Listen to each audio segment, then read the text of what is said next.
The COMELEC declares Venezuelan firm Smartmatic the winner in the month-long bidding for the computerization of the 2010 elections. Sherian Torres on Q.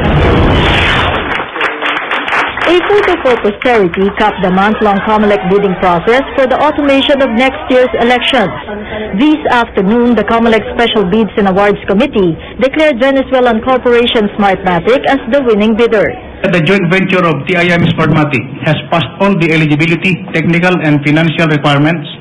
The SBAC hereby confirms said joint venture as the lowest calculated responsive bidder, LCRB, with the bid of 7,191,484,739 pesos and 48 centavos.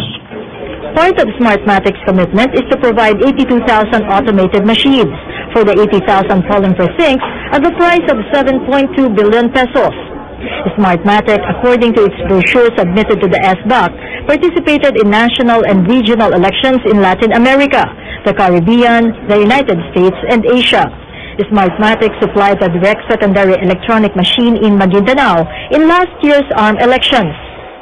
Recommendation ng SBAC, 7 pages lang kasi 7 bidders eh. Kaya ayan, that is our recommendation. Rafalan says it is now up to the ANBANC committee as to when it will approve the SBAC recommendation. The ANBANC will have a regular session tomorrow, so depende na yan kay Chairman Jose Melo as the Chief Executive Officer and Chairman of the Commission on Elections. Rafalan assures that despite the delay in the bidding process, the government's automated elections project is still right on track. Sherian Torres reporting on Q.